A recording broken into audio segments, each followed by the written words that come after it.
आप देख रहे हैं यूट्यूब चैनल मैथ मतलब मस्ती। इस चैनल पर आज बिहार एसएससी इंटर लेवल के लिए एक टेस्ट सीरीज देखेंगे। यह टेस्ट सीरीज जो है रुक्मणी प्रकाशन से लिया गया है और यह रुक्मणी प्रकाशन में आज का सेट नंबर 22वां होगा। इसमें टोटल 24 सेट दिया गया है, तो आज हम लोग देखेंगे सेट नंबर 22। इस वीडियो को पहले तक सेट नंबर 1 से लेकर के 21 तक कंप्लीट किया चुका है, जो आपको इसी चैनल पर बड़े आसानी से प्लेलिस्ट में मिल जाएगा। तो आप जा करके उसको रिवीजन कर सकते हैं और अपनी तैयारी को और तेज कर सकते हैं।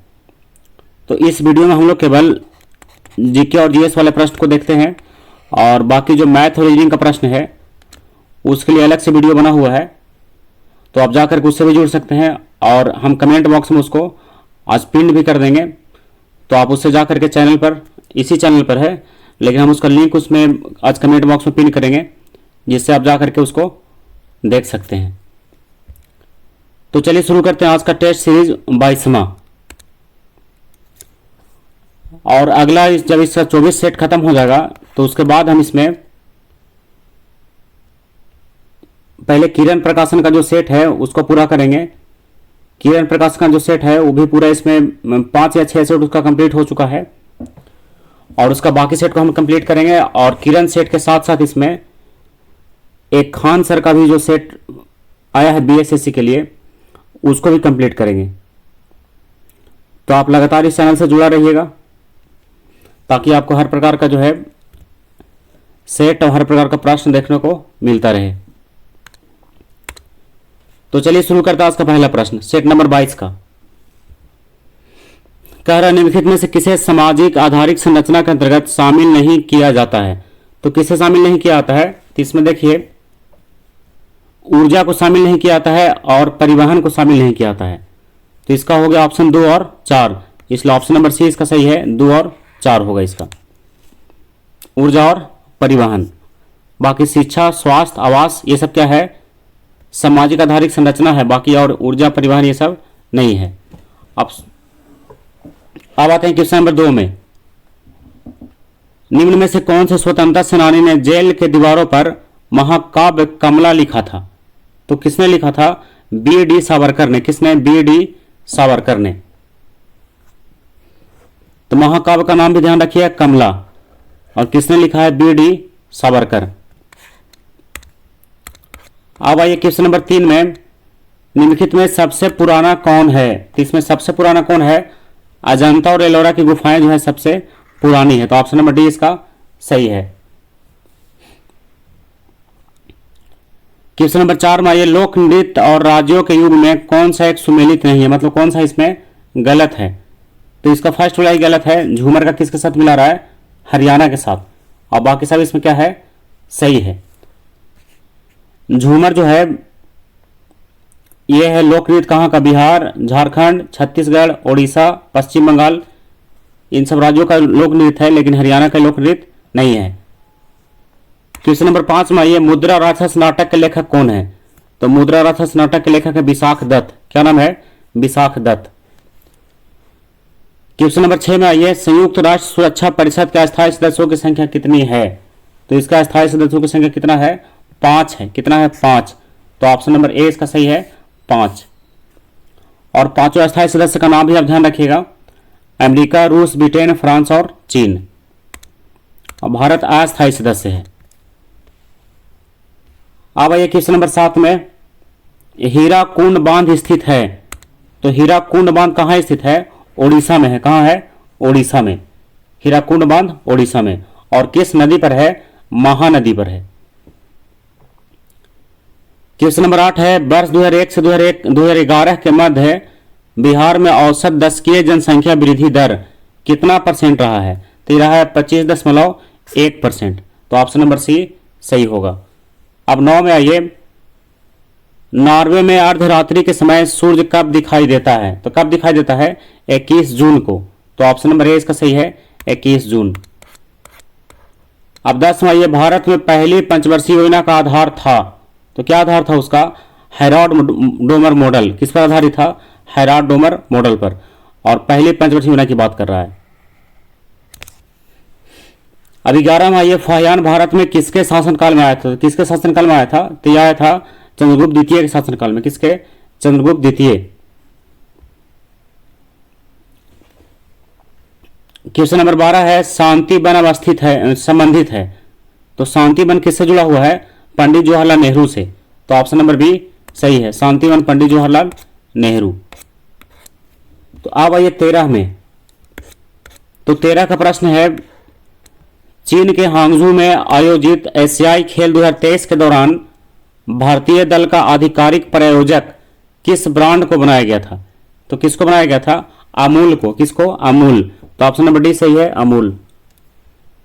अब 14 में, यह झेलम नदी का उद्गम स्थल है। तो झेलम नदी का उद्गम स्थल कहाँ है? वेरीनाग। कहाँ है ये? वेरीनाग। और जो है कहाँ? ये कश्मीर में है। कहाँ है? कश्मीर। 15 में, यह सीमा सुरक्षा बल यानी बीएसएफ का गठन कब हुआ था? जिसका गठन हुआ था कब? 1965 में। बीएसएफ का गठन 1965। ध्यान रखिएगा ये। अब ये क्वेश्चन नंबर 16 में।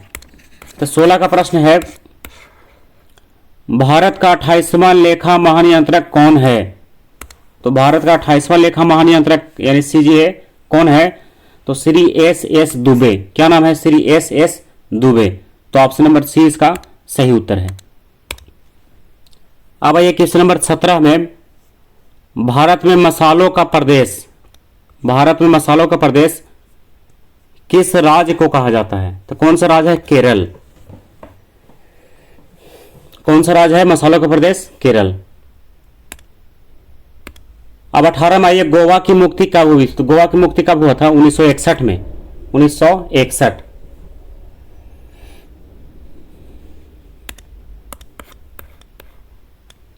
क्वेश्चन नंबर 19 है, कालाहारी मरुस्थल कहां है? तो कालाहारी मरुस्थल कहां है? अफ्रीका में। तो ऑप्शन नंबर सी सही है। अब 20 में आइए, शंकराचार्य ने किस स्थान पर मठ स्थापित नहीं किया? तो कहां स्थापित नहीं किया था? मथुरा में। कहां? मथुरा में। 21 है, कबीर किसके शिष्य थे? तो कबीर किसके शिष्य थे? स्वामी रामानंद के। किनके? स्वामी रामानंद। तो ऑप्शन नंबर डी सही है।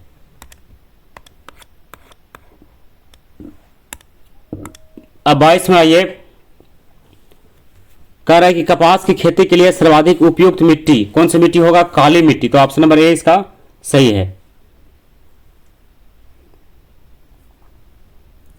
23 है, अंतारा किस देश की समाचार एजेंसी है? क्या नाम है? अंतारा। तो ये कहां का समाचार एजेंसी है? इंडोनेशिया का। तो ऑप्शन नंबर डी सही है, इंडोनेशिया। क्वेश्चन नंबर 24 है, निम्नलिखित में नालंदा जिले का मुख्यालय कहां है? तो नालंदा जिले का मुख्यालय कहां है? बिहार शरीफ। तो ऑप्शन नंबर डी सही होगा। अब 25 में आइए, अस्कोट वन्य जीव अभयारण्य किस राज्य में है? कौन सा? अस्कोट। तो ये कहां है? ये है उत्तराखंड में। कहां है? उत्तराखंड। अब 26 में आइए,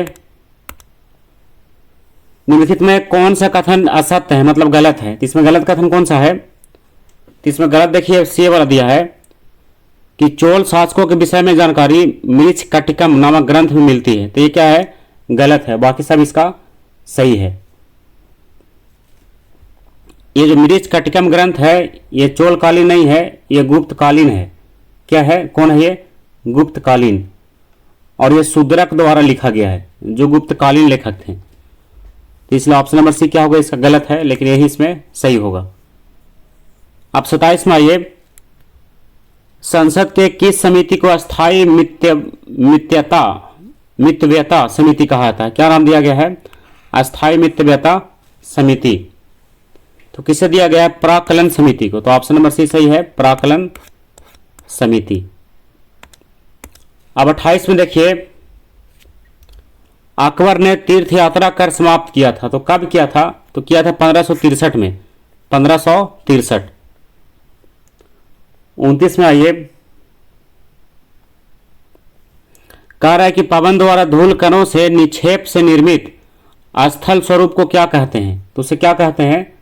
तो उसे कहा जाता है लोएस। क्या कहा जाता है उसको? लोएस। तो ऑप्शन नंबर डी सही है, लोएस। क्वेश्चन नंबर 30 है, सचिन @50 सेलिब्रेटिंग ए मेस्ट्रो नामक पुस्तक हाल ही में किसके द्वारा लिखा गया है? जिसके लेखक कौन है? बोरिया मजूमदार। तो ऑप्शन नंबर बी सही है, बोरिया मजूमदार। अब 31 में आइए, बराबर की पहाड़ी पर स्थित गुफा जो है अशोक ने अपने शासन के किस वर्ष भिक्षुओं को दिया था? तो किस वर्ष दिया था? 12वें वर्ष में। किस वर्ष में? 12वें वर्ष में। क्वेश्चन नंबर 32 है, द्वितीय जैन संगीति 512 ईस्वी में वल्लभी में हुआ था, जिसके अध्यक्ष कौन थे? जिसके अध्यक्ष थे देवार्धी क्षमा श्रवण। क्या नाम था? देवार्धी क्षमा श्रवण। अब 33 में देखिए, लॉर्ड कर्नवालिस ने 1793 ईस्वी में इस्तमरारी बंदोबस्त प्रथा प्रारंभ की थी। तो कहाँ किया था ये?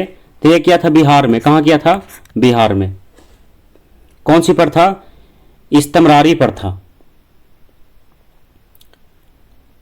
अब आते हैं क्वेश्चन नंबर 33 के बाद 34 में। तो 34 का प्रश्न है, अर्थशास्त्र में वह ऋण जिसकी वसूली संदिग्ध हो अथवा संभव नहीं हो क्या कहलाता है? तो उस ऋण को हम लोग कहेंगे बैड डेट। क्या कहेंगे? Bad debt. तो ऑप्शन नंबर ए सही है, बैड डेट। 35 है, राष्ट्रीय विकास परिषद का गठन कब हुआ? तो इसका गठन कब हुआ था? 6 अगस्त 1952 को। तो ऑप्शन नंबर डी सही है, 6 अगस्त 1952। 36 में ये भारत का सर्वाधिक गहरा बंदरगाह, उसका नाम बताना है। तो उसका नाम क्या है? विशाखापत्तनम। क्या नाम है? विशाखापत्तनम।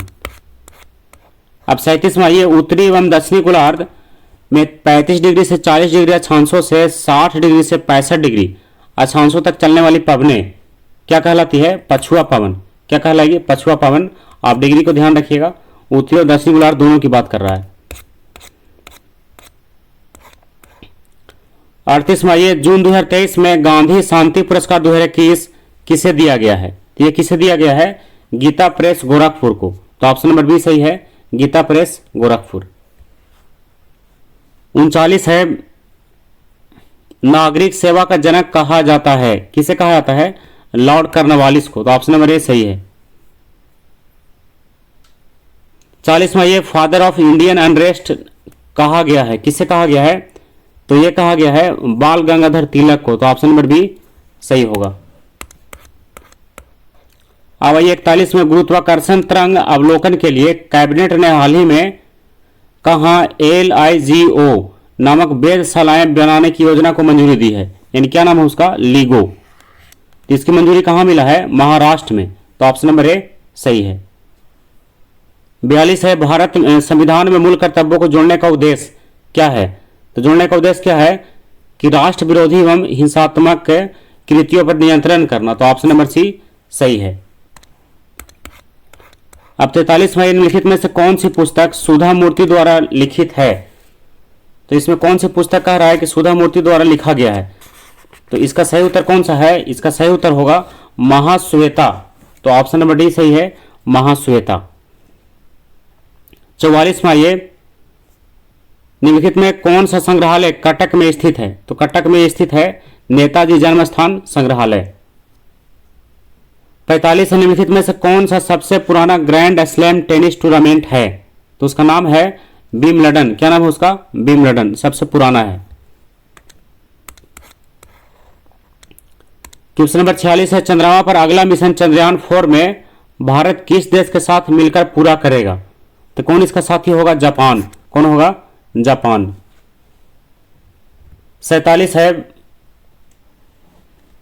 निम्नलिखित में से थिम्पू किस देश की राजधानी? तो भूटान की राजधानी थिम्पू ही तो पता होगा। भूटान का कहां है? थिम्पू है। तो ऑप्शन नंबर बी सही होगा। 48 है, हाल ही में भारत ने किस देश के साथ मिलकर आपराधिक मामलों की जांच के लिए पारस्परिक कानूनी सहायता संधि पर हस्ताक्षर किया है? तो किसके साथ मिलकर के? बेल्जियम के साथ। तो ऑप्शन नंबर बी सही है, बेल्जियम। अब 49 में आइए, शून्य का आविष्कारक कौन है? तो शून्य का आविष्कारक कौन है? आर्यभट्ट। क्या नाम है उनका? आर्यभट्ट, जो बिहार के रहने वाले थे। 50 है, कह रहा है कि प्रसिद्ध नारा करो या मरो किसने दिया था? तो किसने दिया था? महात्मा गांधी ने। किसने दिया था? महात्मा गांधी। 51 है, संतरों में कौन सा विटामिन पाया था? संतरों में विटामिन सी।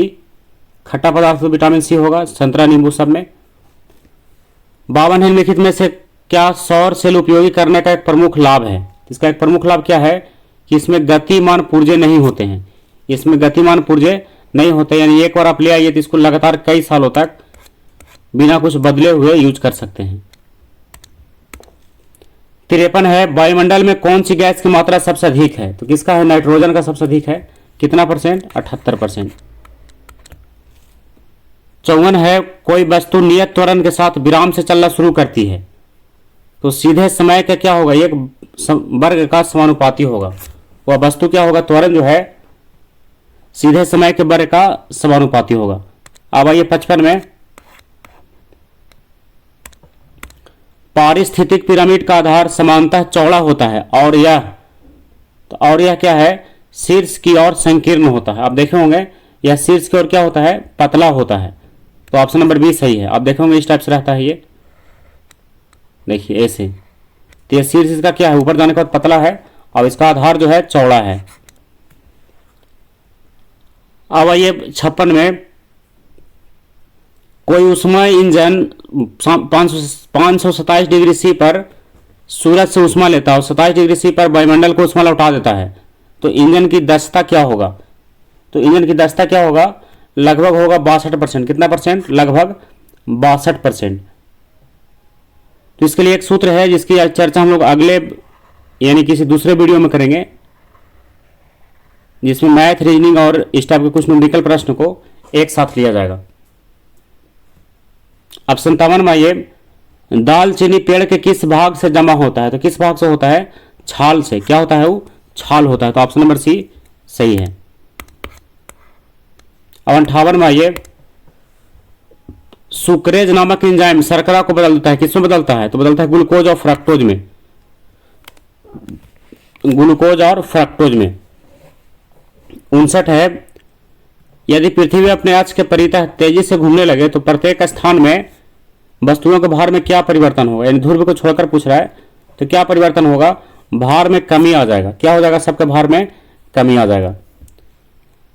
क्वेश्चन नंबर 60 है, यूरेसिल पाया जाता है किसमें? आरएनए में। किसमें? आरएनए में। तो ऑप्शन नंबर डी सही है, आरएनए।